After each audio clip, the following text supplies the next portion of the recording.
Olá pessoal, eu estou gravando essa videoaula para a gente corrigir as nossas atividades referente à terceira semana de maio, tá certo? Posteriormente eu vou estar postando outro vídeo onde a gente vai corrigir a da quarta semana, certo? Então, as atividades da terceira semana de maio. A primeira foi para vocês fazerem a leitura do capítulo 5 do livro, né? Páginas 92 a 101, né? Espero que todos tenham lido.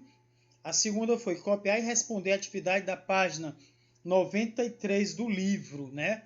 Ponto de partida. Então, a atividade era essa. Em sua opinião, qual a importância dos blocos regionais no mundo globalizado?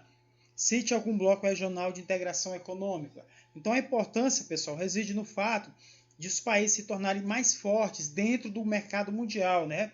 Cada vez mais competitivo. Além dos países terem acesso aos mercados dos países dos blocos dos quais fazem parte.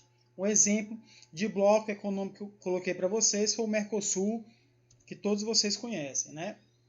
A outra atividade, tá, foi responder com base na leitura da página 92 a 101 do livro, o exercício abaixo. Então, a primeira questão: qual a finalidade dos países formarem blocos econômicos? Então, essa formação visa estreitar os laços econômicos entre os países membros, né, e dificultar a entrada de produtos e serviços oriundos de países ou regiões externas a eles, num procedimento claramente protecionista, né? Então é até uma contradição. Hoje, no mundo cada vez mais globalizado, os países, ao mesmo tempo, eles formam blocos econômicos para se tornarem mais fortes nesse mercado mundial. Segunda, cite alguns dos principais blocos econômicos do mundo globalizado. Então, eu peguei dois exemplos, né? A União Europeia e o Mercosul. Terceira, quais são os diferentes tipos de integração dos blocos econômicos? São 4, né? Zona de livre comércio, União Aduaneira, Mercado Comum e União Econômica e Monetária. Na próxima questão, a gente vai falar das características de cada uma dessas, tá? Então, a primeira é Zona de Livre Comércio.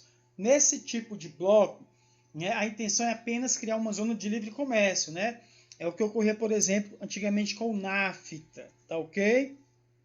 Que era o Acordo de Livre Comércio da América do Norte, que futuramente a gente vai ver, né, que ele foi até findou, né, em 27 de agosto de 2018, foi criado outro acordo, tá? A União Aduaneira é outra modalidade de integração, ela é o quê? Além da zona de livre circulação de mercadorias e capitais, na União Aduaneira é usada uma tarifa externa comum, a chamada TEC, em relação aos países que não pertencem ao bloco, né? Então, um exemplo seria o Mercosul, ou seja, o Brasil e os países que fazem parte do Mercosul estabelecem uma taxa em comum para todos os países que não pertencem ao bloco pagarem, tá certo?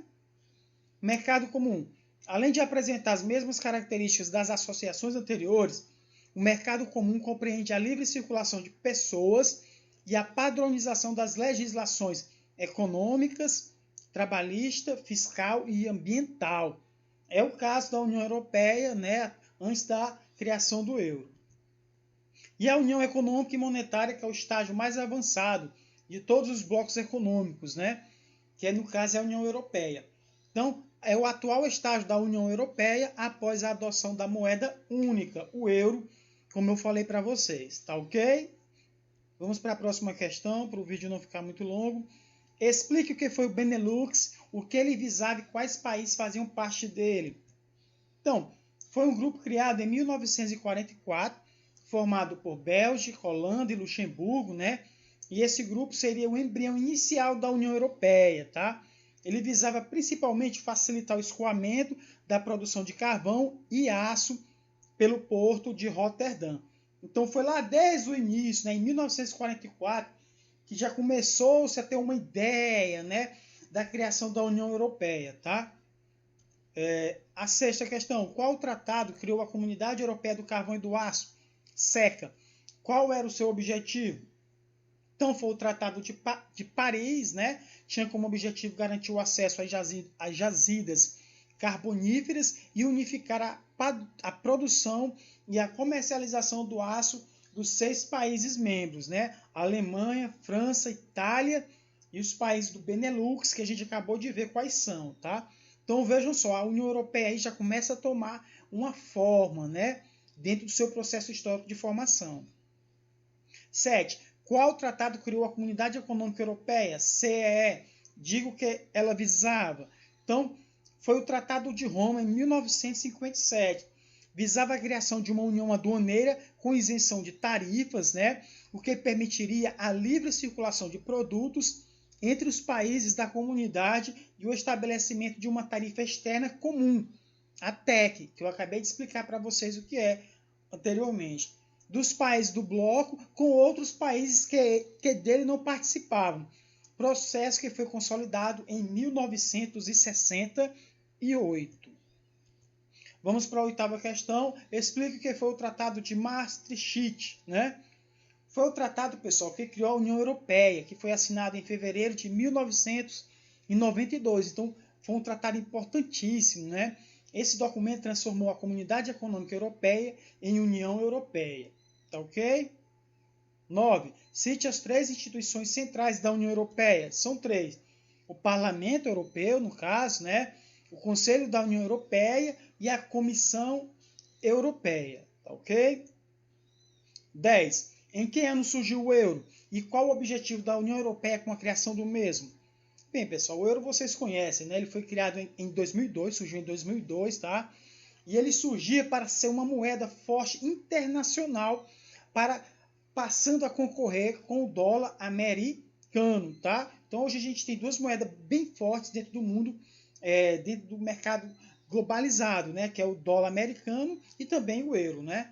Se vocês observarem nos últimos dias, o dólar até disparou bastante, né, devido a essas crises que nós estamos passando.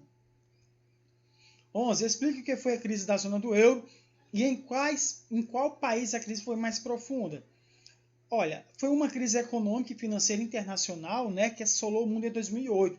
Foi a chamada crise imobiliária, pessoal, que se espalhou por todo o mundo, né, seguida por uma forte recessão em 2009, que não poupou os países europeus, tá ok? Então, a crise se mostrou mais profunda, ou seja, ela foi mais aguda na Grécia, tá? Vamos então finalizar com a questão 2. Quais são os principais problemas migratórios enfrentados pela Europa? Então, são eles. A Europa assiste uma grande onda migratória, né? Sobretudo de pessoas oriundas da África e da Ásia. Então, esse é um grande problema hoje dos países europeus da União Europeia, né? As pessoas que fogem de guerras civis, né? Buscam melhores condições de vida, então elas tentam entrar na União Europeia.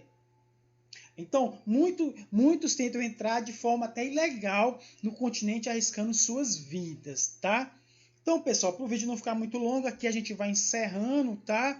Essa primeira correção das nossas atividades da 3ª semana de maio, tá ok?